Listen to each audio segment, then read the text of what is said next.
안녕하십니까. 뉴스를 넘어 세상의 흐름을 읽어드리는 Y타임스 정세 분석의 주부길입니다. 우크라이나군이 러시아군을 밀어내면서 승승장구하는데 가장 큰 역할을 한 것이 바로 러시아가 퇴각하면서 버리고 간 전차와 야포, 이런 것들을 즉시 전략화하면서 이렇게 승리하게 되었다. 이런 언론 보도가 나왔습니다.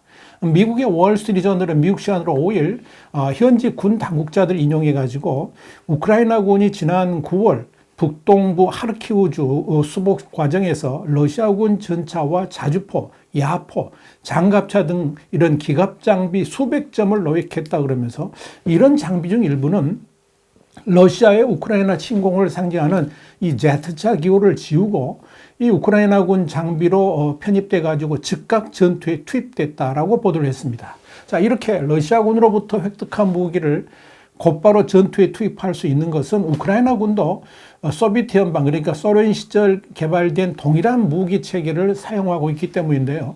자, 이런 이유로 별도의 훈련이라든지 적응 없이도 노획 장비를 곧장 전력화할 수 있기 때문에 이 우크라이나 측에 유리하게 작용하고 있다는 겁니다.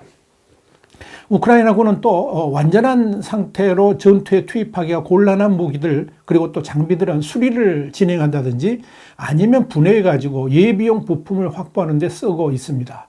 특히 이 우크라이나군이 러시아군으로부터 노획한 대량의 소련제 포탄은 전투에 아주 유용하게 쓰이고 있는 것으로 전해집니다.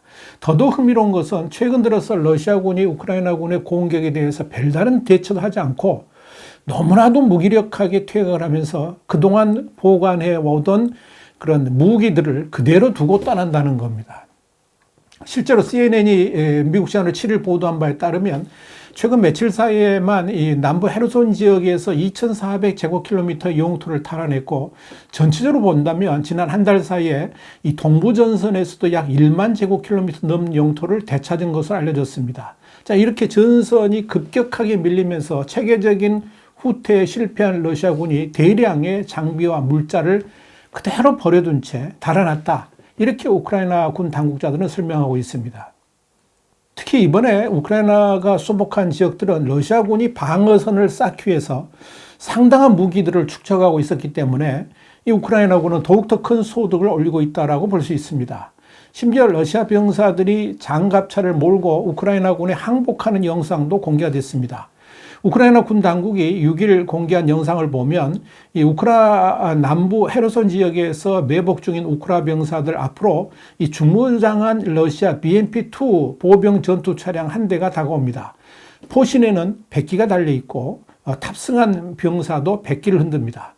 몇 마디 대화가 오간 뒤에 장갑차가 멈춰서고 이 러시아 병사들이 내려와서 땅에 엎드립니다.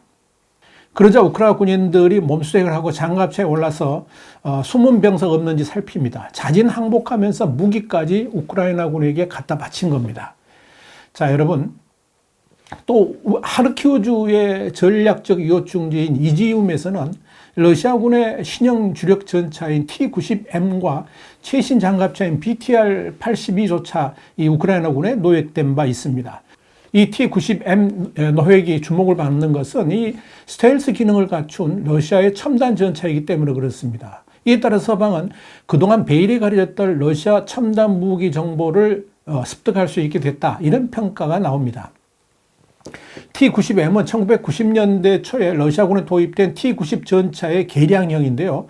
불과 2년 전에 실전 배치된 최신 모델입니다. 러시아군조차도 이제 겨우 한 100대 정도만 보유하고 있을 뿐이라서 희귀성도 있습니다. 이 우크라이나가 T-90M을 획득함으로써 서방 진영은 포획된 최신 전차를 분해하고 분석함으로써 이 러시아의 첨단 군사 기술에 관한 정보를 얻을 수 있게 됐습니다. 또 이를 통해서 T-90M을 더 효율적으로 공략할 수 있는 기술 개발도 가능할 것으로 보입니다. 이 서방 진영이 T-90M에 특히 눈독을 들이는 것은 T-90M이 여러 겹의 방어 시스템을 갖췄는데 가장 바깥쪽에는 열이나 전파를 흡수하는 이 스텔스 기능 자재로 된 나키트카, 그러니까 망토라고 불리는 스텔스 장갑이 장착됐다는 점입니다. 이 시스템은 러시아군 차량을 추적하는 나토의 공중 레이더로부터 전차를 숨겨줍니다. 또 목표물 포착을 위해서 열 화상에 의존하는 유도 대전차 미사일을 방해하는 기능도 합니다. 자, 이와 함께 T-90M은 적의 대전차 미사일과 로켓을 무력화시키는 이 아프간의 능동 방어 시스템도 보유하고 있습니다. 그래서 T-90M 전차를 파괴하려면 이 대전차 미사일의 폭발을 방해하는 폭발 반응 장갑도 뚫어야 됩니다. 자, 서방 진영이 이런 T-90M을 이번에 노획함으로써 모든 비밀을 풀 계기가 됐고, 이를 통해서 러시아군을 무력화시키는 또 하나의 진전을 이루게 된 것으로 보입니다. 자, 그런데 여러분, 사실 이 우크라이나군은 그동안에 화력과 물량에서 압도적 열세에 놓여 있었는데, 러시아군으로부터 상당한 무기들을 노획함으로써 우크라이나군은 이를 국면 반전의 기회로 삼으려고 하고 있습니다. 실제 이 동부전선의 우크라이나군 부대들은 장비 수준이 대폭 향상됐고, 포탄 부족 문제도 완화된 것으로 보입니다. 러시아 때문에요. 실제로 러시아군 주력 자주포 2S19 무스타 4문을 노획해서 사용 중이라는 이 우크라이나군 포병대대 관계자는 여기에 맞는 소련제 포탄도 충분하다 그러면서 이 러시아인들은 더는 화력에서 우위에 있지 않다라고 월스트리트저널에 밝혔습니다. 우크라이나군 부대 중에서 이 카르파치카 시치대대도 이 이지움에서 T-80 전차 10대 그리고 2S5 자주포 5문을 노획했습니다. 이 부대의 부참모인 루슬란 안드리코는 너무 많은 전리품들을 얻어서 어디에 쓸지 모를 지경이라고 그랬습니다. 그러면서 우리 부대는 처음에는 보병대대였는데 지금은 일종의 기계화 대대가 됐다. 이렇게 월스트리트저널에 밝혔습니다. 월스트리트저널 이와 관련해서 올해 4월에 우크라이나의 수도 키우가 있는 북부전선에서 패퇴한 러시아군이 철수 과정에서 우크라이나군에 빼앗긴 장비들을 포함한다면 서방이 우크라이나에 제공한 무기의 양을 훨씬 뛰어넘는다 그러면서 러시아는 우크라이나에 가장 많은 중화기를 공급한 국가로 꼽혀야 될 것이다. 이렇게 꼬집었습니다. 실제로 월스트리트저널이 밝힌 바에 따르면 탱크의 경우에는 서방 진영이 우크라이나에 공급한 수가 320대인데 러시아로부터 노획한 수는 무려 421대에 달하는 것으로 확인됐습니다.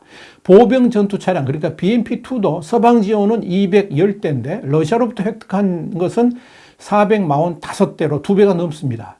기갑 전투 차량도 서방 진영 지원은 40대인데 러시아로부터 포획한 것은 무려 192대나 됐고 로켓 발사기의 경우에는 서방 지원이 70대인데 러시아로부터 포획한 것은 44대로 나타났습니다. 군사정보 블로그인 오릭스가 집계한 자료도 보면 이 우크라이나군은 2월 개전 후에 10월 5일 현재까지 이 우크라이나군에 의해서 러시아군 탱크 1298대가 손상되었는데 이 중에서 453대를 우크라이나가 노획을 했습니다. 장갑 전투 차량의 경우에는 러시아군은 총 617대가 손실되었는데 이 중에서 202대가 우크라이나군에 의해서 노획되었습니다. 보병 전투 차량은 총 1415대가 우크라이나군에 손상되었는데 이 중 465대를 우크라이나군이 노획한 것으로 집계됐습니다. 오릭스는 이런 통계가 소셜미디어 등에 공유된 우크라이나 전쟁 관련 사진과 영상 등을 바탕으로 확인된 사례만 집계한 것이기 때문에 실제 노획한 분량은 이보다 훨씬 더 많을 것으로 보인다라고 말을 했습니다. 오릭스는 러시아군 역시 우크라이나군 전차 109대 그리고 자주포 15문, 보병 전투차 63대를 빼앗았지만 기습적인 공세, 우크라이나군이 속절없이 밀리던 전쟁 초반에 노획된 것이 대부분이라고 전했습니다. 최근 들어서는 러시아 병사들이 자신들의 무기를 돈을 받고 우크라이나군에 팔아 넘기는 그런 일까지 발생하고 있으니까 할 말 다 한 겁니다. 이것이 지금 우크라이나 전쟁 상황이고 또한 러시아군의 현실입니다. 와이타임 정세 분석이었습니다. 감사합니다.